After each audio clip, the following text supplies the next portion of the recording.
आप देख रहे हैं श्री हरि कृपा आश्रम चैनल। संस्थापक स्वामी श्री हरि चैतन्य पुरी जी महाराज।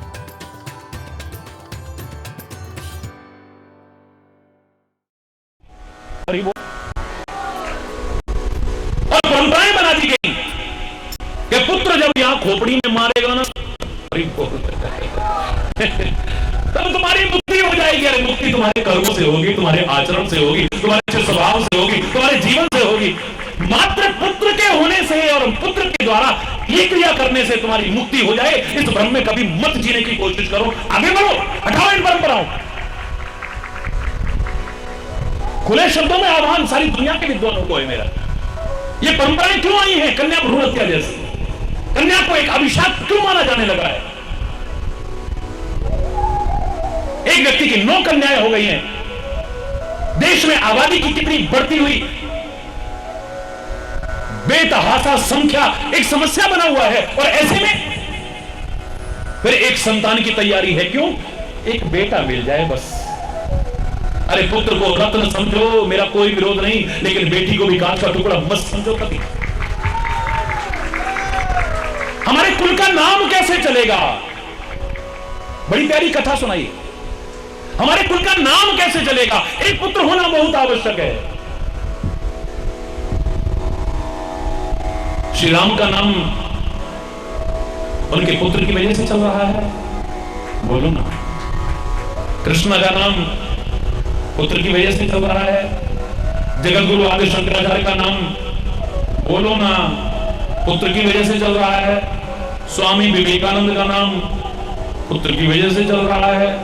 स्वामी दयानंद का नाम पुत्र की वजह से चल रहा है। हरि चैतन्य का तो फिर नाम ही नहीं रहेगा। हरि बोलना, जोर से बोलो ना।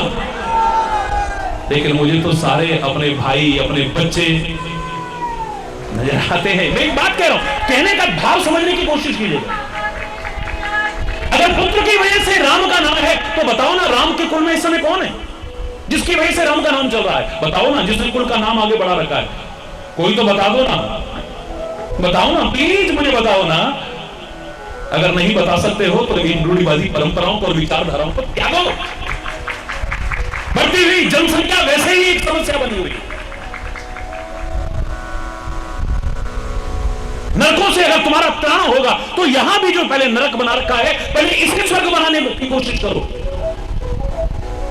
उस नरक की तो बाद की रक्षा की कोशिश करना, पहले यहां जो नरक जैसा वातावरण बना रखा है, अपने घर का, अपने मोहल्ले का, अपने नगर का, अपने प्यारे राष्ट्र का और पूरे समाज का, पहले इससे उभरने की कोशिश करो। जहां रात दिन घृणा है, वैमनस्यता है, द्वेष है, अशांति है, वैर विरोध है, मनमुटाव है, एक दूसरे को लेकर के खुश नहीं होती, वही नरक है। उस नरक को बाद की बात है। और जहां प्यार है, जहां सद्भाव है,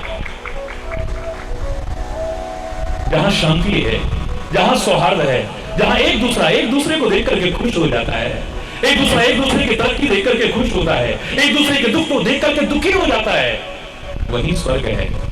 स्वर्ग किसने? हमारी परंपरा तो धरती पर स्वर्ग उत्पन्न करने की है। विश्वामित्र ने इस धरती पर एक नया स्वर्ग बनाने का जो भाव रखा, वो कोरी कथा नहीं। अगर तुम चाहो तो यहां स्वर्ग तुल्य वातावरण बना सकते हो, इस नरक तुल्य वातावरण को हटा सकते हो। लेकिन कहां से? शास्त्र के वाक्य रूढ़िवादी नहीं हो सकते। मेरा धर्म ढकोसला नहीं, चिरंत करके कह सकता हूं, विज्ञान सम्मत है। हर क्यों और कैसे का उत्तर दिया जा सकता है। ढकोसला बनाने की कोशिश की है लोगों ने।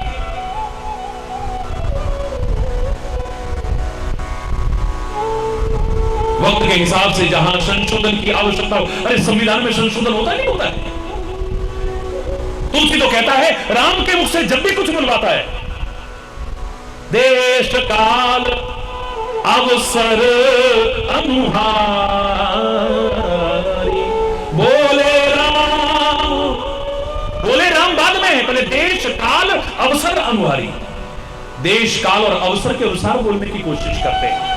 ये नहीं कि ऐसा चला आ रहा था, ऐसा चला आ रहा था। मानवता को तिलांजलि दे दी हो जहां पर, हिंसा का भाव जहां पर जागृत आ गया, और वो भी धर्म के नाम पर, देवी के सामने या अल्लाह खुदा के नाम पर हम कुर्बानियां दें। मैं खुला आह्वान कर रहा हूं, चैलेंज करके आह्वान कर रहा हूं। मैं खुद कह रहा हूं उसको प्यारी है कुर्बानी, लेकिन बकरों की नहीं, भैंसों की नहीं, मुर्गों की नहीं,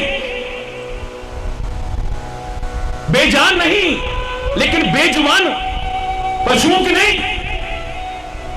अगर इतना ही शौक है, अपने हितों की कुर्बानी दो, अपने स्वार्थों की कुर्बानी दो, और जो पड़े इस देश, इस संस्कृति और धर्म के लिए या किसी के लिए अपनी भी कुर्बानी देने का मौका मिले तो पीछे ना हटे, दो ना।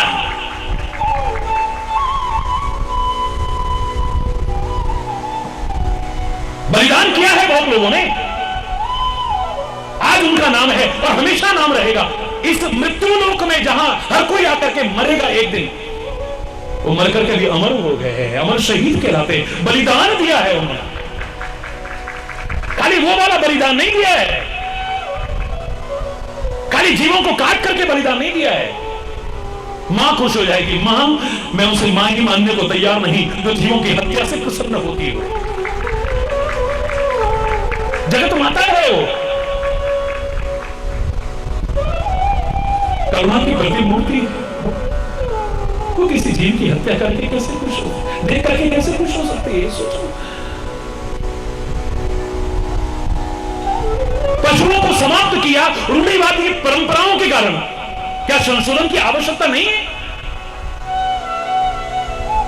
पहले कहीं लिखा ही नहीं है। अगर तुम्हें लगता हो कहीं लिखा है, मैं खुला आह्वान कर रहा हूं, पशुओं की नहीं, जो अपने अंदर पशुता आ गई है, जिसके कारण मनुष्य रूपेण मृगाश्चरन्ति कहलाते हो, उस पशुता की कुर्बानी करो ना, उसको बलिदान करो। पशुओं को खत्म मत करो, अपनी पशुता को खत्म करो। आवश्यकता है, समय की पुरजोर मांग है। सती प्रथा का कहीं उल्लेख नहीं है। अपने पति के साथ जल करके जो खाक होती हो उसको सती कहते हो, कहीं ग्रंथों में उल्लेख नहीं है। लेकिन तुमने अगर कहीं पढ़ा हो, मैं विरोध नहीं करूंगा, मैं विवाद नहीं करूंगा, लेकिन हमारी परंपरा तो सीता को भी सती कहने की है। पति के साथ जलकर के खाक होने के कारण तो नहीं। अनुसुईया को हम सती कहते हैं अपने पति के साथ जलकर के खाक होने के कारण क्यों नहीं? सावित्री को हम सती कहते हैं अपने पति के साथ जलकर के खाक होने के कारण नहीं, बल्कि अपने मरे पति को भी वापस लाकर दिखाती है। वो परंपरा है हमारे देश की। बदलो परिभाषाओं को, जो पति के साथ जलकर के खाक होते वो सती नहीं है।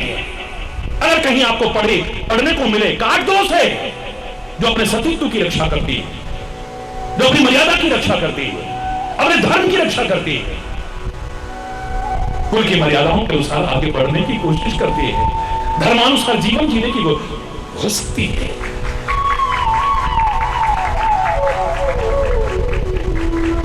तुम्हें कोई पाप नहीं लगेगा, तुम्हें कोई अपराध नहीं लगेगा। मैं खुले शब्दों में कह रहा हूं। आज जब कभी महाभारत का वो दृश्य सामने आता है, क्या होता है सोचिए। एक कलंक का धब्बा लगा हुआ है,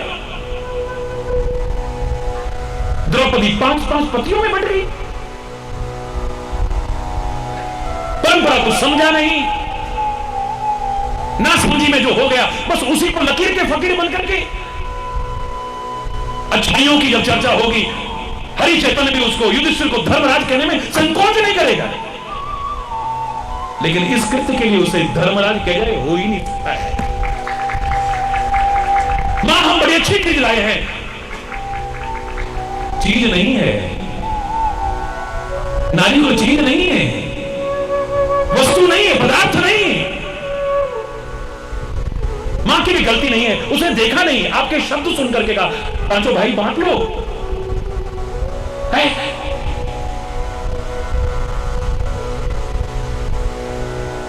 मजा तब था जब बच्चे आगे बढ़ते, मां हमारे बोलने में और आपके समझने में गलती हो गई, क्षमा करना, हम ये काम नहीं कर सकते। नारी कोई वस्तु और पदार्थ नहीं है, गलती से हमारे मुंह से निकल गया है। ये अर्जुन द्रौपदी को जीत करके लाया है। अपना वचन वापस ले लो मां, वरना हम ये वचन मानने को तैयार नहीं है। मैं दावे से कह रहा हूं, अगर ये वचन ना भी मानते, मात्र आज्ञा के उल्लंघन का पाप उन्हें लग जाए, मैं मानने को तैयार नहीं। और मजा तब था जब मां भी कहती, बेटा ये क्या कर रहे हो तुम, ये क्या कर रहे हो तुम, ये द्रौपदी, ये नारी है, अपमान मत करो, तिरस्कार मत करो, एक जघन्य अपराध मत करो, एक कलंक का टीका लगाने की कोशिश मत करो। मैंने आज्ञा दी थी, मैं अपनी आज्ञा वापस लेती हूं। तुमने जैसा कहा था मैंने उसके अनुसार कह दिया। अच्छी चीज लाए हैं, हमारी परंपरा है, अच्छी चीज तो बांट करके खानी चाहिए। जैसे शुक ने किया था ना, तोते को चोंच लगाई, सारा नहीं खाया, आगे तुमको देने की कोशिश की, बांटने की कोशिश की। अच्छी चीज बांट करके दो, लेकिन ये चीज नहीं है, वस्तु पदार्थ नहीं है। ना मेरे बच्चों, ना मेरे बच्चों, ये अपराध करने की कोशिश मत करना। मैं अपनी आज्ञा को वापस लेती हूं। मां के इस कृत्य पर हरि चैतन्य भी भरे दरबार में तालियां बजाते, वाह वाह कर उठता, वाह मेरे राम कहते हैं, राम कहते हैं, खुले शब्दों में कहते हैं। यहां तो गलती से हुआ है, अगर कुल में कोई बुरी परंपरा भी चली आ रही है। शूर्पणखा कहती है, अभी तक मुझे अपने अनुरूप कोई वर नहीं मिला, आज तुम्हें देख करके कुछ मन मेरा माना है, निवेदन करती हूं तुम्हें, मुझसे विवाह कर लो। श्री राम कहते हैं कि मेरा तो विवाह हो चुका है, वो है ना सीता, मेरे लिए तो संभव नहीं। हाँ मेरा लखन है ना, लखन, उससे पूछ लो। शूर्पणखा कहती है कि तुम्हारे पिताजी अनेक शादियां कर सकते हैं, क्या तुम दूसरी शादी नहीं कर सकते हो? श्री राम के शब्द क्या क्रांतिकारी शब्द नहीं?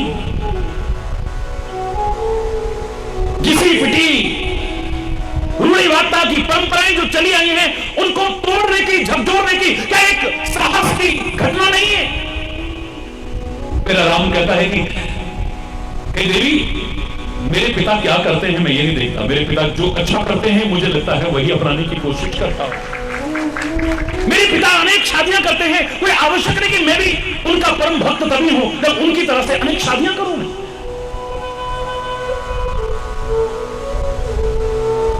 बुजुर्ग से बुजुर्ग का भी सम्मान नहीं होगा अगर उसके जीवन में कहीं धर्म और आचरण नजर ना आया तो। आदरणीय से आदरणीय व्यक्ति भी आदर का पात्र नहीं बनेगा जो दुनिया की निगाह में है। हमारे जीवन, हमारा आचरण, हमारे कर्म, हमारी प्रवृत्तियां हमारी मुक्ति का कारक बनेगी, दुनिया में हमारे अमरता के लक्ष्य तक पहुंचाएंगी।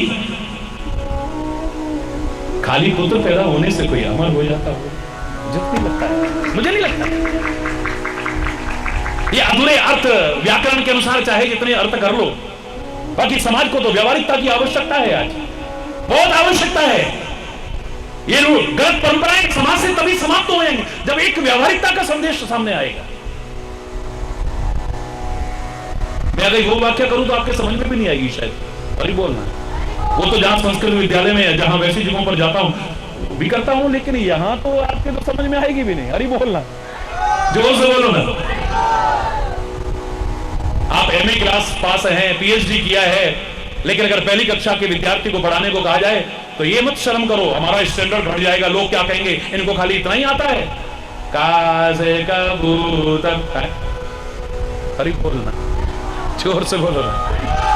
है लहजा भी वही है, बोलने का ढंग भी वही है, स्तर भी वही है। इसी को का अवतार कहते हैं। अवतार का तात्पर्य क्या है? आप कहते हैं खाली भगवान का अवतार होता है, मैं कहता हूं सबका अवतार होता है। मेरे माता पिता अपने स्तर से नीचे, अब अवतार का तात्पर्य अवतरण, नीचे उतरा। उनका कितना ऊंचा स्टैंडर्ड था, लेकिन मेरे को गोदी में लेकर के जब सिखाना शुरू किया, ये उनका स्टैंडर्ड नहीं था, ये उनका स्टैंडर्ड था। अपने स्तर से नीचे उतर आए। मैं कहता हूं मेरे माता पिता का अवतार है, ये अवतरण है उनका, अपने स्टैंडर्ड से नीचे उतर आए। मेरा शिक्षक एमए पीएचडी था, लेकिन जब मैं पहली कक्षा में क्या का से कबूतर खा से खरगोश ये पढ़ा रहा है? अपने स्टैंडर्ड से मेरे को सिखाने के लिए नीचे उतर आया है। क्या ये उसका अवतरण नहीं है? क्या उसका अवतार नहीं है? संत का स्थान कितना ऊंचा है,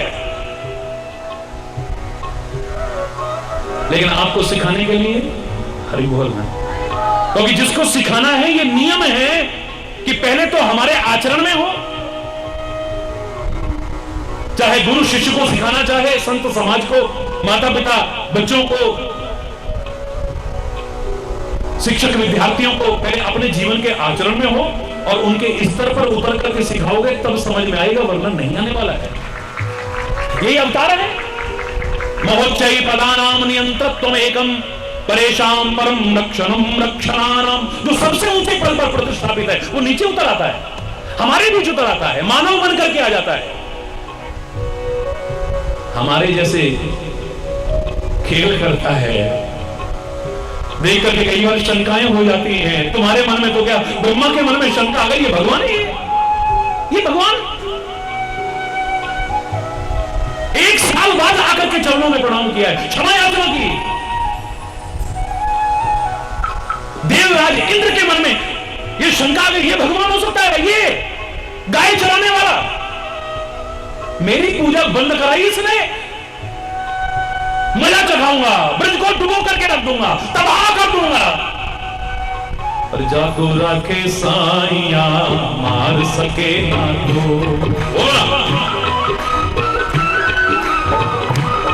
ये अलग बात है कि कथा करने वाला, भाषण करने वाला खुद तो सिक्योरिटी के बिना चलता नहीं।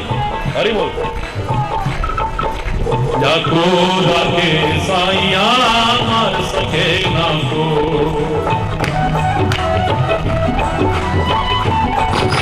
बाल न बाता कर सके, बाल न बाता चाहे सब जग दे, जाको रखे साइया मार सके ना को, जाको रखे साइया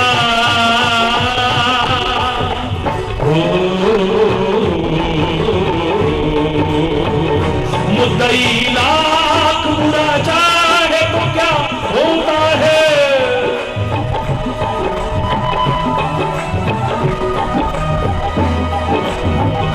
मुद्दई लाख बुरा चाहे तो क्या होता है, वही होता है जो मंजूर खुदा होता।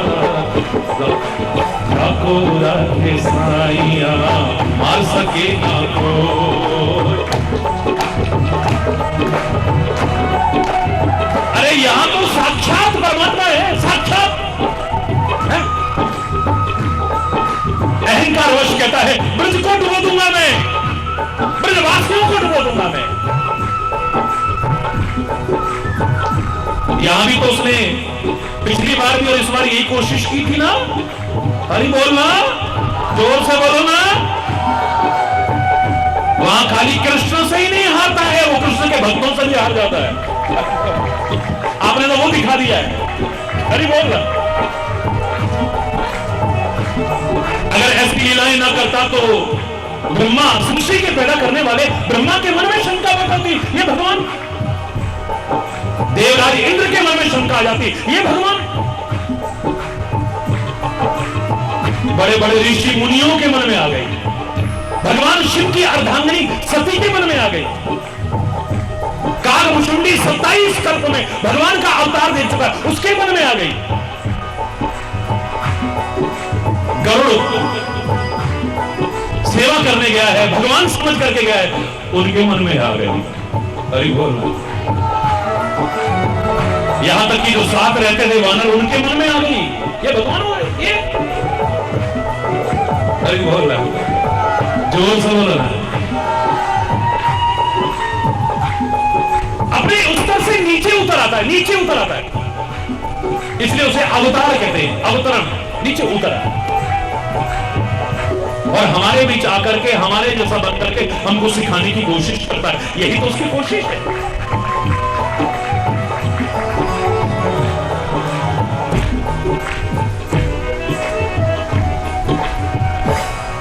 हरि बोल। मेरा तुलसी तो कहता है मेरा राम कैसी लीलाएं करता है जानते हो? प्राकृत नर इव लीला करत सकल रघुनाथ।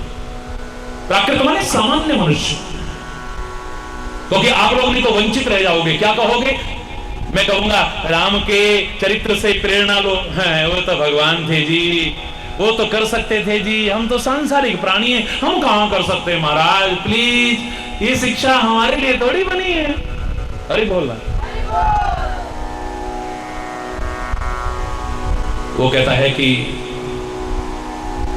भगवान जैसी लीलाएं नहीं कर रहा है, प्राकृत नर की भी लीला सामान्य मनुष्य को सिखाने के लिए, सामान्य मनुष्य बन करके सामान्य मनुष्य जैसी लीलाएं कर रहा है कि तुम वंचित ना रह जाओ, ये कहकर के वो तो भगवान थे, हम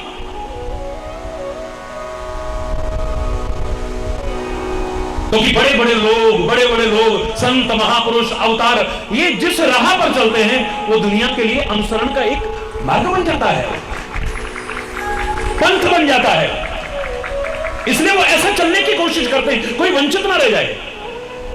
मेरे राम ने माता पिता की सेवा और आज्ञा पालन का आदर्श सामने रखा। अगर तुम चाहो तो क्या नहीं कर सकते हो?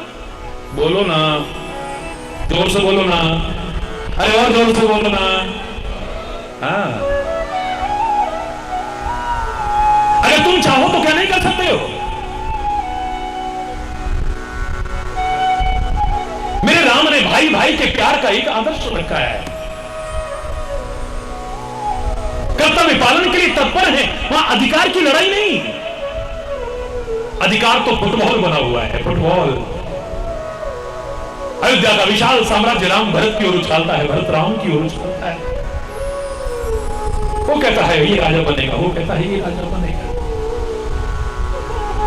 भाई भाई के प्यार का एक आदर्श हमारे सामने रखा है। अगर तुम चाहो तो क्या नहीं कर सकते हो? चाहो तो।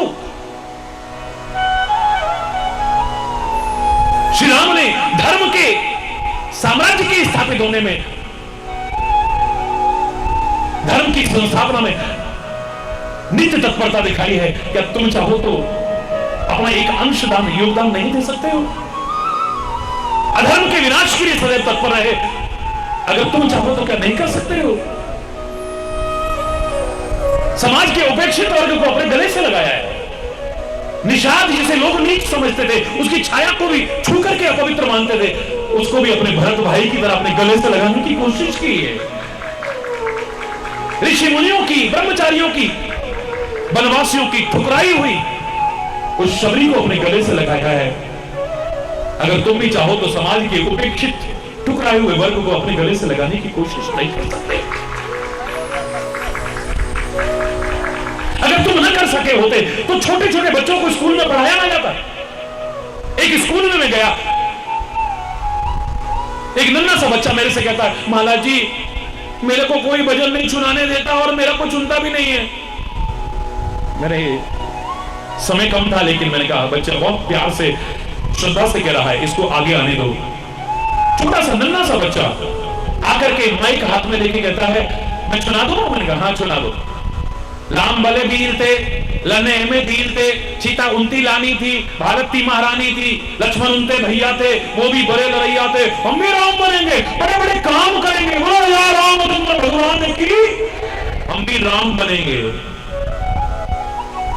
धनुर्धारी राम न सही, अवध बिहारी राम न सही, दशरथ अजय बिहारी राम न सही, लेकिन राम के आचरण चरित्र मर्यादाओं को अपनाने वाला राम मुझको भी, आपको भी, सबको बनने की कोशिश करनी। क्यों नहीं करनी? क्यों वंचित हैं? एक बच्चा तो क्या, बुजुर्ग और अच्छा जीवन जीने वाला भी, अगर उसके जीवन में कुछ मर्यादा ही नहीं, जीवन में कुछ दिव्यता ही नहीं है, वो कैसे आदर का पात्र बनेगा? और एक पशु पक्षी भी अगर जीवन में कुछ अनोखा करके जाता है, वो भी आदर का पात्र बन जाता है। मैं तो कई बार कहा करता हूं, मजाक उड़ाने वालों, वानर रूप में हनुमान आदरणीय बन गया, वृक्ष रूप में जामवंत आदरणीय बन गया, कौवे के रूप में कागभूषुंडी चांडाल पक्षी समझा जाने वाला आदरणीय बन गया। अरे बोलो, तुम मानव के रूप में भी न बन पाओ तो दो बुजुर्गों की जब चर्चा होती है, रामायण और महाभारत को जब मैं सामने रख के चलता हूं, तो दो बुजुर्ग हमें नजर आते हैं। एक और सबसे बुजुर्ग बहुत उम्र दराज व्यक्ति नजर आता है, वो मानव नहीं, आमिष भोगी पक्षी है, गिद्धराज जटायु, बहुत वृद्ध है, बहुत वृद्ध है। और दूसरी ओर नजर आते हैं तो भीष्म पितामह बुजुर्ग नजर आते हैं। अरे बोलना, एक ही अपनी कुल वधू की लाज लूटी जाने की कोशिश की जाती है।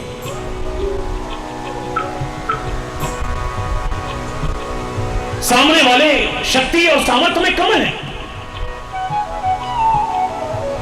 अपनी प्रतिज्ञा के कारण राज्य सिंहासन से बंधा है। दुर्योधन, शकुनी, दुशासन इनके बुरे कर्मों से नहीं बंधा हुआ है। शक्ति सामर्थ्य होते हुए भी अपनी कुलवधू की लाज लुटते देख करके भी सिर झुका करके बैठा रहता है। कितना भी अच्छा जीवन जीता हो, एक महान और आदर्श व्यक्ति नहीं बन पाया है। हमें नहीं आवश्यकता ऐसे बुजुर्गों की।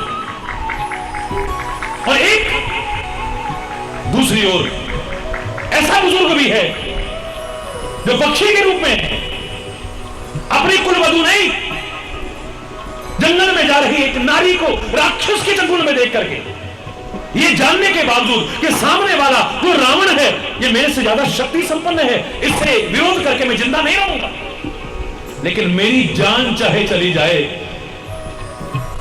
लेकिन आखिरी सांस तक इसको बचाने की कोशिश करनी है।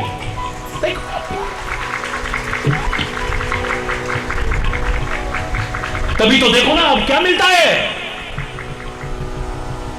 तीरों के समान द्रौपदी को चुभने वाले वचन सुनाए जा रहे हैं, लेकिन भीष्म पितामह कुछ नहीं करता है, शक्ति सामर्थ होते हुए भी।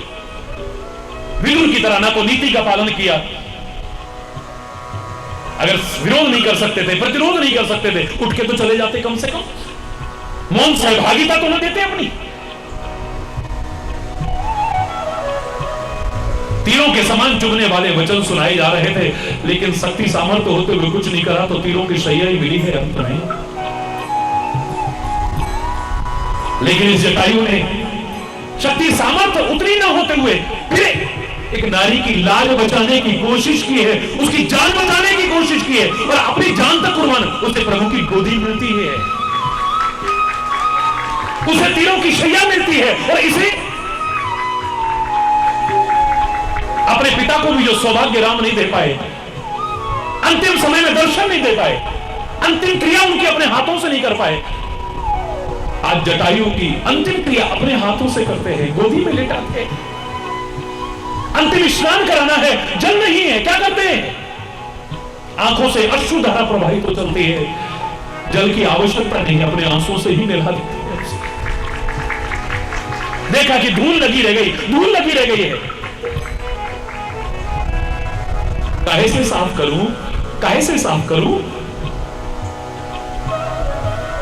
बना हुआ था, जटा का मुकुट खोल लिया है, जटायु की धूर जटान सो झारी।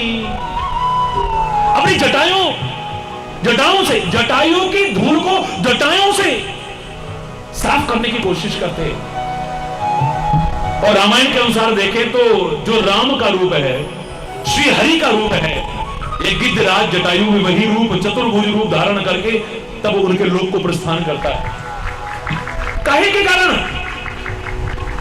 उसने कहा मेरे ऐसे कर्म नहीं थे, ये गति मेरे को कहे, गीत देह तरी धरे हरि रूपा, हरि रूप धारण करके ये काहे के बदले मिली मुझे? श्री राम कहते तात कर्म निज ते गति पायो।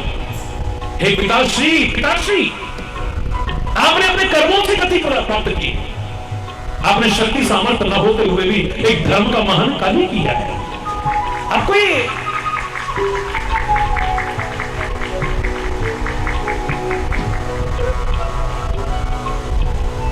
अरे बोलना, जब कुछ अच्छा जीवन जिएंगे, अच्छा आचरण करेंगे, अच्छे कर्म करेंगे, तो हमें परवाह करने पड़ेगी कि हमारा नाम कैसे चलेगा।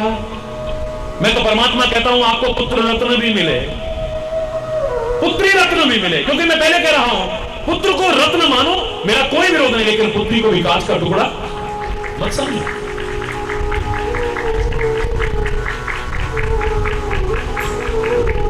हरि बोल। और रही बात मुक्ति की, हरिचैतन्य से अगर कोई पूछे तो मैं तो ये कहूंगा, उस मुक्ति की चर्चा किसने की है? किसने की है? अगर तुम भक्ति मार्ग पर चलते हो तो मुक्ति को तो निरादर करते हैं, वो पीछे भागती है, लेकिन उसको ठुकराने की कोशिश। हमें नहीं चाहिए मुक्ति। राष्ट्र की भक्ति करने वाला भी क्या कहता है, मैं मुक्त हो जाऊं। ऐ भारत माता, मुझे बार बार जन्म मिले, जन्म मृत्यु के चक्र से जो छूटना चाहते हैं ऋषि मुनि संत महापुरुष जो लंबी लंबी ज्ञान की बातें करते हैं, मुझे नहीं चाहिए वो मुक्ति। मुझे तो बार बार जन्म मिले, इस भारत की धरा पर जन्म मिले और बार बार इस राष्ट्र के काम आने का मौका मिले मुझे। अर्थ न धर्म न काम रुचि, गति न चाहो निर्वाण, जन्म जन्म जन्म जन्म बार बार जन्म मिले मुझे। शंकराचार्य की बात को सुनते ही नहीं है। पुनरपि मरणम पुनरपि जन्म पुनरपि जननी जठरे शयनम। अरे मुक्त हो जाओ इससे, जन्म मरण के बंधन हमें नहीं चाहिए।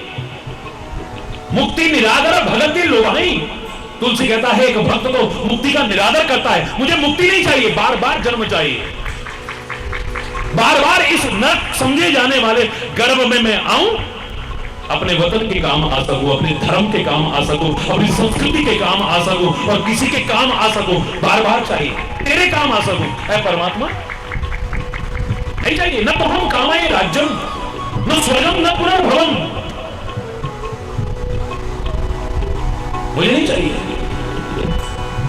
और हरिचंद्र से अगर पूछे, मैं तो खुले शब्दों में कहूंगा, तुम जीते जी मुक्त हो जाओ। जीते जी अगर अज्ञानता से, अंधविश्वासों से, रूढ़िवादिताओं से, ढोंग से, पाखंड से, कुरीतियों से, वैर विरोध से, वैमनस्यता से, घृणा से, कमियों से, बुराइयों से, गंदे व्यसनों से मुक्त हो गए, उस मुक्ति की तुम्हें चिंता करने की जरूरत नहीं। उस मुक्ति की चिंता करने की आवश्यकता नहीं। भक्ति के क्षेत्र में तो कहता है यहां पर कोई जाति का, धर्म का, संप्रदाय का, संकीर्णता का भाव आता ही नहीं। रसखान भी अगर कृष्ण भक्ति में आगे बढ़ता है तो क्या कहता है, मानुष हो तो वही रस खान, बसो नित गोकुल गांव के ग्वार।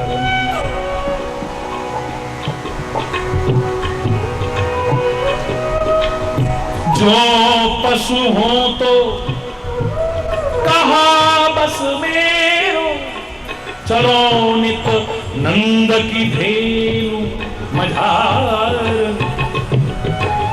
जो खग हो तो बसेरो करो, नित कालिंदी कूल कदम्ब की दारन। पाहन हो तो वही गिरी को, जो धरो कर छत्र पुरंदर। जो धरो कर छत्र पुरंदर। मुझे नहीं चाहिए मुक्ति, मुझे मनुष्य बना देना। मैं नहीं कह रहा विद्वान ब्राह्मण बनाना, प्रखंड विद्वान बनाना। बसोने तो गोकुल गांव के ग्वार में, गांव का गंवार ग्वाला ही बना देना, लेकिन ब्रज भूमि में गोकुल का बना देना मुझे। अगर मेरे कर्म इस लायक भी ना हो तो कोई बात नहीं, पशु बना देना, लेकिन वो गऊ बना देना जो कृष्ण की, उस नंद की, गऊओं की वंश परंपरा में चली आ रही, किसी तरह से उससे मेरा संबंध जुड़ा रहे। और अगर गऊ जैसा पवित्र पशु बनने का भी मेरा कर्म नहीं है, इस योग्य भी मुझे नहीं समझते हो, तो एक पक्षी ही बना देना। लेकिन यमुना पुलिन पर वो कदम का वृक्ष जिसका सहारा लेकर के कन्हैया बांसुरी बजाता था, उस पर विहार करने वाला बना देना। अगर मानव बनने लायक भी मेरे कर्म नहीं है, पशु बनने लायक भी मेरे कर्म नहीं है, पक्षी बनने लायक भी नहीं है, नो प्रॉब्लम। पाहन हो तो वही गिर भयो कर छत्र पुरंदर धार। मुझे पत्थर ही बना देना, लेकिन उस गोवर्धन पर्वत का बनाना जिसको भगवान कृष्ण का साथ मिला, हाथ मिला, बिहार किया है जहां, उसके साथ मेरा कोई ना कोई संबंध जुड़ा रहे, बस। क्या कामना है उसकी? एक शहीद कहता है, राष्ट्रभक्ति करने वाला, मुझे नहीं चाहिए मुक्ति। लोग कहते होंगे गंगा में हमारी अस्थियों को प्रवाहित करना तो मुक्ति हो जाएगी, सागर में कर देना मुक्ति हो जाएगी, हिमालय की चोटी पर डाल देना। ना ना ना ना। देखो उस कवि ने कितने प्यारे शब्द अपने आप को फूल के अनुसार बांध करके कितना सुंदर भाव देता है। मुझे तोड़ लेना बनमाली, उस पथ में देना फेंक, राष्ट्र भूमि हित शीश चढ़ाने, जिस पथ जावे वीर अनेक। राष्ट्र भूमि हित शीश चढ़ाने, जिस पथ जावे वीर। इस राष्ट्रभूमि पर कुर्बान होने के लिए जिस पथ से वो अमर शहीद जाते थे, मुझे उस राह पर गिरा देना, उनके चरणों में आ जाना, तो मेरी भी मुक्ति हो जाए। मुझे मुक्ति की आवश्यकता नहीं, उनके राह का मैं एक अनुगामी बन सकूं जन्म जन्म में।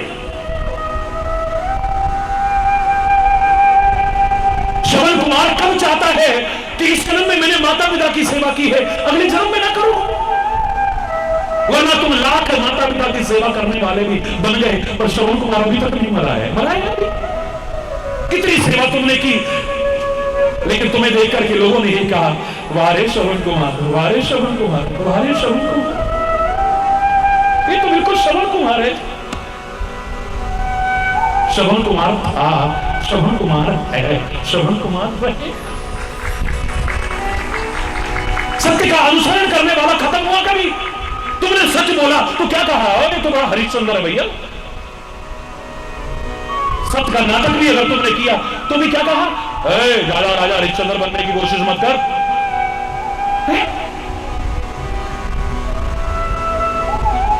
मर सकता है कभी?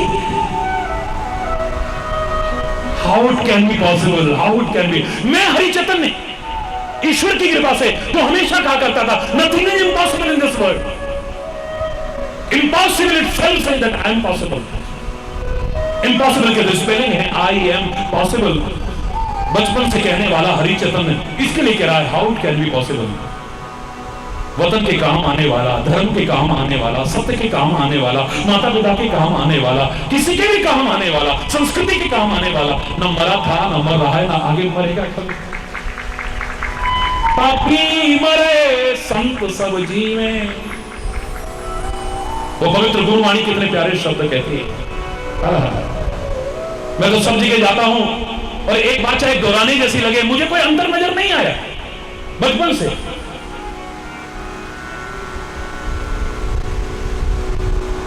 कोई अंतर नजर नहीं आया है। मंदिर में, मस्जिद में, गुरुद्वारे में, चर्च में।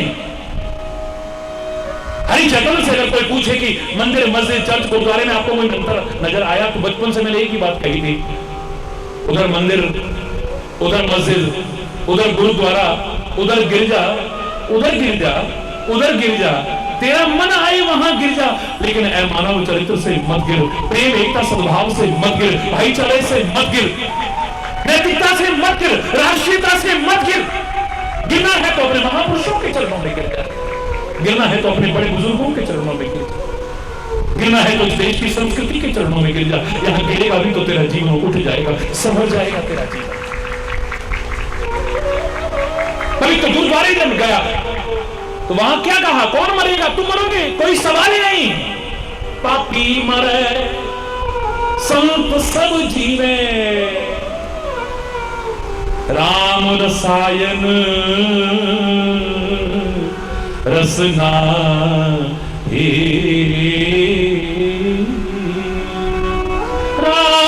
राम रसायन रसना। पाप आप ही मरता होगा। संत तो जीते हैं, थे भी, आज भी हैं और आगे भी रहेंगे। अरे बोल, जोर से बोलो ना। क्या मार सकेगी मौत उसे,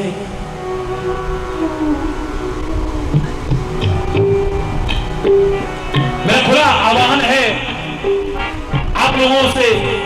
सारी दुनिया के लोग देखते हैं, कोई सिद्ध करके दिखा दे क्या संत मर सकते हैं, महापुरुष मर सकते हैं, शहीद कभी मर सकते हैं, भक्त कभी मर सकते हैं।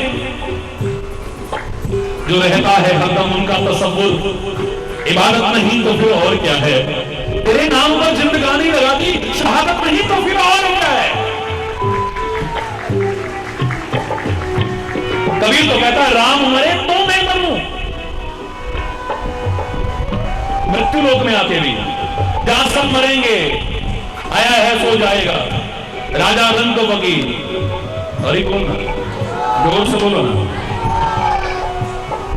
वो कहता है राम मरे तो मैं मरूं, मेरी मरे बलाए सतपुरुषों का बालका मराना मारा जाए। ना वो मर सकता है ना उसे कोई मार सकता है। मारने वाले मर गए, वो नहीं मरेगा। अरे बोलना, आवाज नहीं आ रही, जोर से हाथ ऊपर उठा के।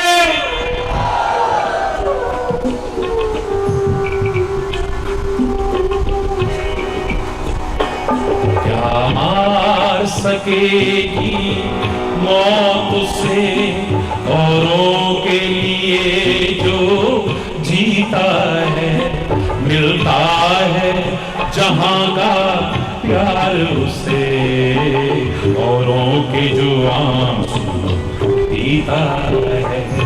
क्या मार सकेगी मौत उसे।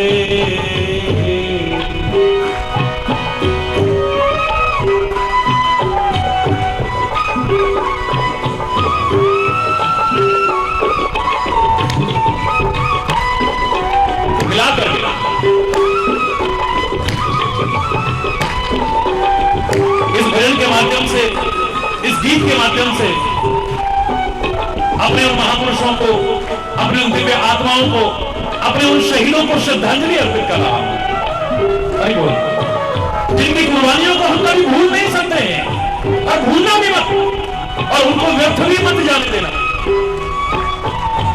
एक शायर को तो मजबूर होकर आज के माहौल को लेकर के कहना पड़ा, वतन को फिर कहीं गिरवी न रख देना वतन वालों।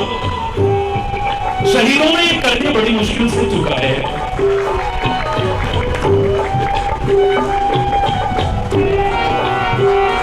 क्या मार सकेगी मौत उसे, औरों के लिए जो जीता है, मिलता है जहां का प्यार उसे, औरों के जो आंसू पीता है।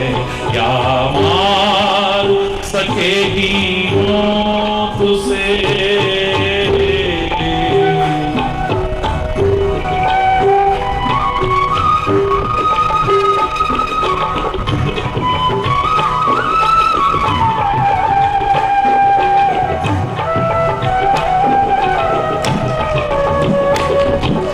हाथ ऊपर कर।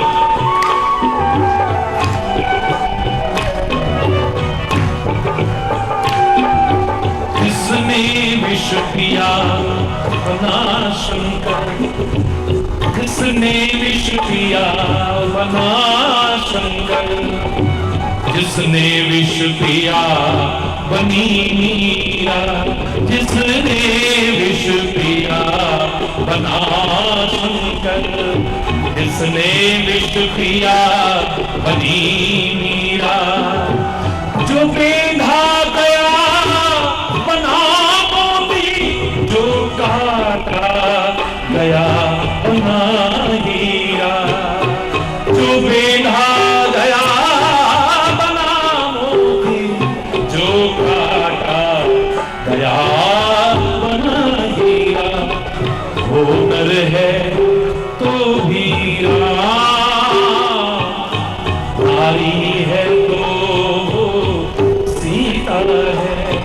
मिलता है जहां का प्यार उसे, औरों के जो आंसू पीता है, क्या मार सकेगी मौत उसे, क्या मार सकेगी मौत उसे।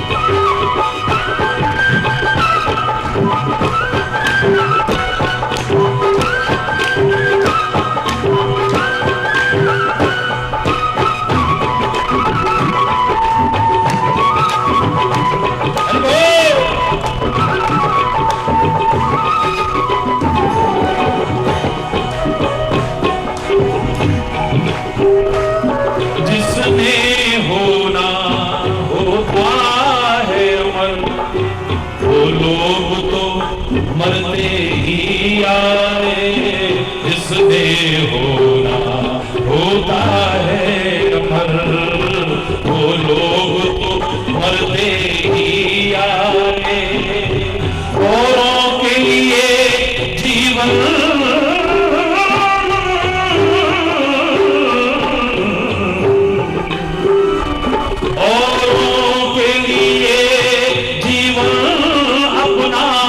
बलिदान को करते ही आए, जिसने दुनिया को दिए बादल। घबराओ मत, बादल नाम से डरो मत। आप तो तब भी डर रहे थे जब मूसलाधार बरस रहे थे, वो लोग सोच रहे थे यहां कहां बैठ करके आज प्रवचन होगा। हरि बोल। जिसने दुनिया को दिए बादल, वो सागर कभी ना रीता है, मिलता है जहां का प्यार उसे, औरों के जो आंसू पीता है, क्या मार सकेगी मौत उसे, औरों के लिए जो जीता है, मिलता है जहां का प्यार उसे, औरों के जो आंसू पीता है, क्या मार सकेगी मौत उसे, क्या मार सकेगी मौत उसे, क्या मार सकेगी मौत उसे।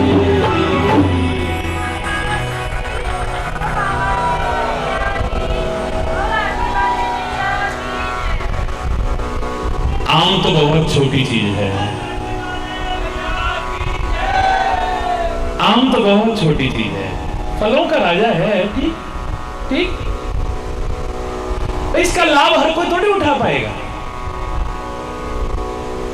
जो आम जिनको अच्छा भी लगता है, आम के महत्व को जानते भी हैं, अगर डायबिटिक है तो नहीं खाएंगे,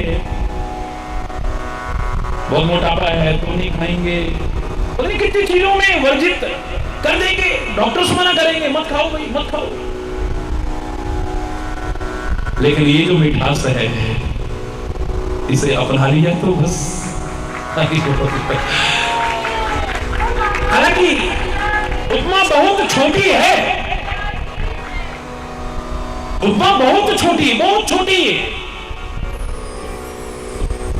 अल्पमति के अनुसार आपको समझाने के उद्देश्य से सरल उदाहरण दे रहा हूं मैं खाली। आम के वृक्ष के साथ इसकी उपमा करना, हरि बोल, लेकिन फिर भी आपको समझाने के स्तर पर उतर करके मैं इतना ही कहूंगा कि आम के वृक्ष पर तुम बैठे हो, बहुत रस है यहां, बहुत मिठास है यहां, हरि बोल, जीवन में अमृत घोल दे अगर एक बार कोई हरि बोल रहे हो, हरि बोल रहे, जोर से बोल रहा है। लेकिन आम के वृक्ष पर तुम बैठे हो, अपनी मनोवृत्ति को बढ़ने की कोशिश करना। मैं निर्णायक तुम्हें बनाता हूं,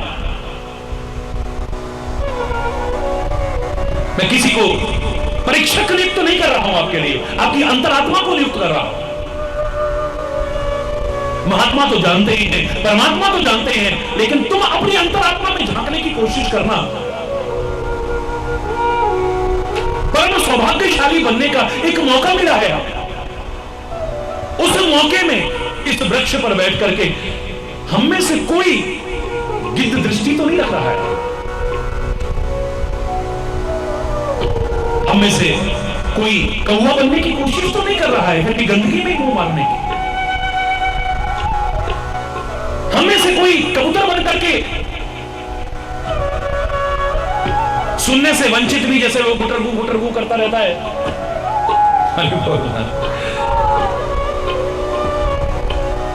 कमियां निकालने की कोशिश तो नहीं कर रहा है। क्या हमने तोता बन करके उस रस की मिठास स्वयं लेकर के औरों को देने की कोशिश की है? कुछ अच्छा मिले अपने पास मत रखना, खाली उसे आगे बढ़ाना। सारा विश्व सुनता है, पिछले 8 वर्षों से प्रश्नोत्तर का कार्यक्रम सुन रहे थे आप। विश्व के 20 करोड़ लोग नियमित सुने। एक व्यक्ति ने प्रश्न किया मेरे से, महाराज जी आप कोई कदम क्यों नहीं उठाते हो? आपकी बातों को अपने नाम से लोग बोलने की कोशिश करते हैं, जो कहीं पर पढ़ने को न मिले, कहीं सुनने को न मिले। ईश्वर की कृपा से जो आपके अंदर से चिंतन उभर करके आया और आपने समाज के सामने रखा, लोग अपने नाम से हम ऐसा कहते हैं, हम ऐसा कहते हैं, ऐसा बोलने की कोशिश करते हैं महाराज जी। तब भी मैंने कहा था, आज भी कह रहा हूं और कहूंगा, मेरा कोई कॉपीराइट नहीं है, कोई कॉपीराइट नहीं है, तुम पर कोई मुकदमा नहीं ठोकूंगा। वो ऐसा करते हैं ना, कोई बात नहीं, वो संत करते, कथावाचक करते, कोई बात नहीं, तू भी करना। अच्छी बात जो मिले अपने नाम से ही सही, इसे आगे बढ़ाने की कोशिश कर। तो अपने नाम से आगे बढ़ाने की।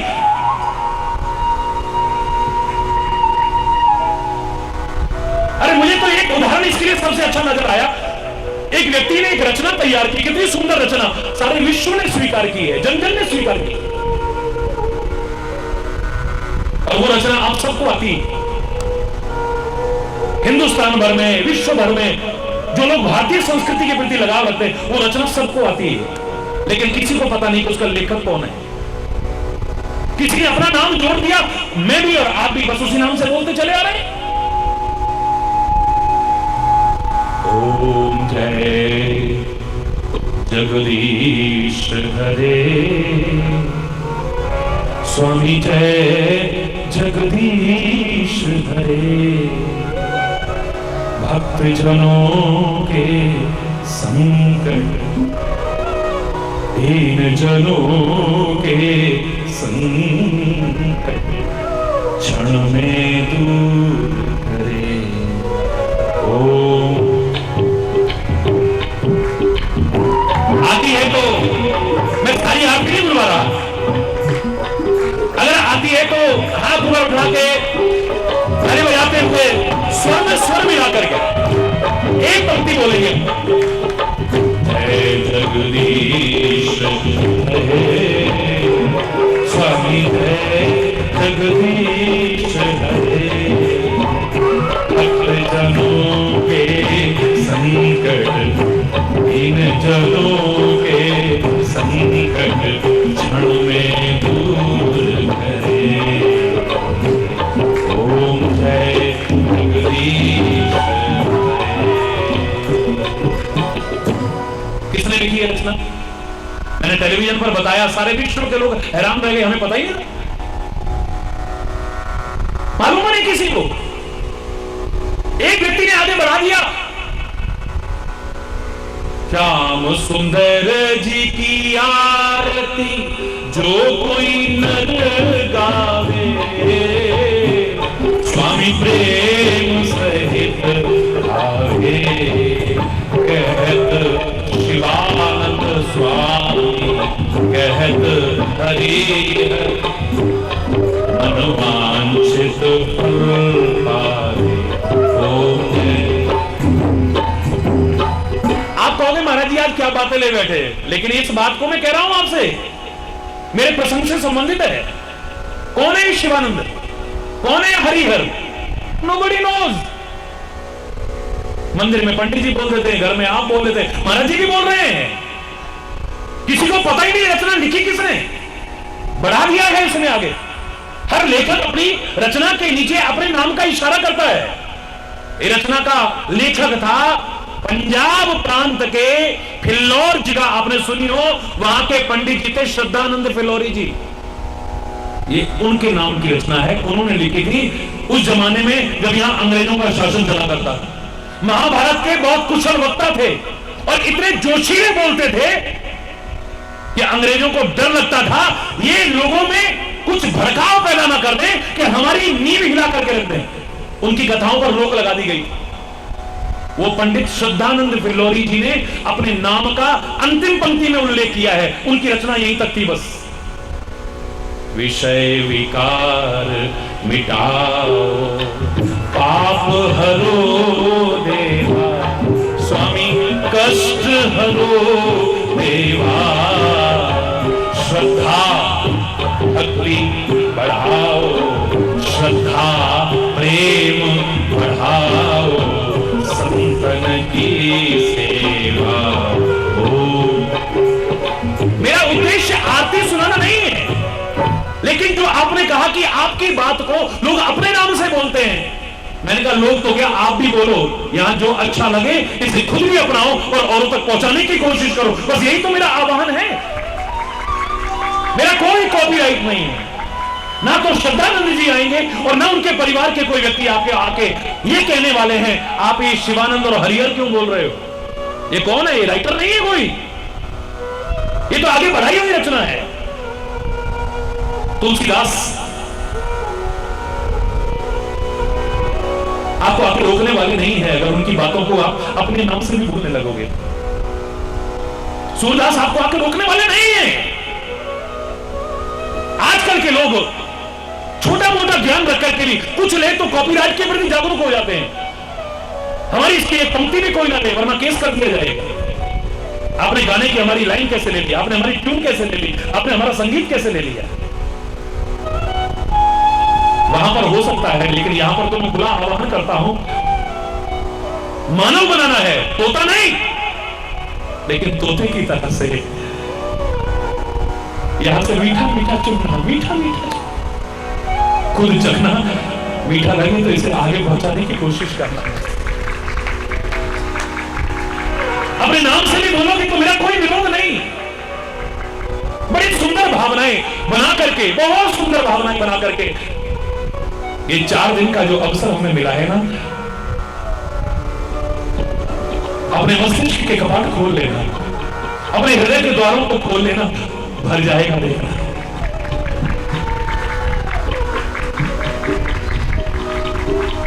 आप गुणग्राही बन सके, अच्छी भावना से युक्त होकर के यहां बैठ करके कुछ लेने की कोशिश करें और परमात्मा आपकी सहायता करे।